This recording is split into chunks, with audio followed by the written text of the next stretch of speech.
ও বাবলুদা, হ্যাঁ বল ভাই। বলছি কি আপনাকে খুব চিন্তিত মনে হচ্ছে।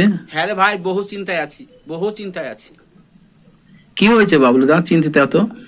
হ্যাঁ রে ভাই, নেপালের ঘটনা শুনেছিস? নেপালে কি চলছে?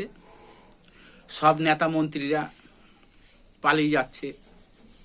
প্রধানমন্ত্রী, মুখ্যমন্ত্রী, সব রাষ্ট্রপতি সব পালিয়ে গিয়েছে। কেন? এরা নেপালের জনসাধারণের জন্য কিচ্ছু করেনি, নিজেদের শুধু স্বার্থ নিয়ে চলেছে। নেপালের জনসাধারণ সব খেপে গিয়েছে, সবকে পিটিয়ে তাড়াচ্ছে। সেই চিন্তায় আমি চিন্তিত। যদি বলি কেন, আমি একটা ছোট মোটো ব্যবসা করে খেতাম, খুব ভালো ছিলাম।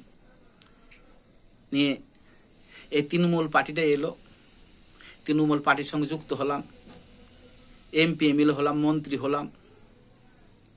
হয়ে একটা কথাই আছে, সৎসঙ্গে স্বর্গবাস, অসৎসঙ্গে নরকবাস। সেই নরকে পরিণত হয়েছে আমি। এদের পাল্লায় পড়ে জনসাধারণ পয়সা মেরে খেয়ে বাড়ি গাড়ি বিষয় সম্পত্তি বিশাল কিছু করেছি, কিছু তো অভাব নাই। কিন্তু ভাই, রাতে এখন আমার ঘুম নাই, যে কখন আসামের মতো আমাদের পশ্চিমবাংলায় হয়, সেদিন আমি আমার পালাবার পথ থাকবে না। তাই চিন্তায় আছি ভাই, তাই খুব চিন্তায় আছি। এই জনসাধারণের ভয়ে আমি চিন্তায় আছি, কখন আমার ঘর দুয়ার বাড়ি ঘর সব ভেঙে দিবে। এটা আমি চিন্তায় আছি ভাই, এইটাই আমার বড় চিন্তা ভাই।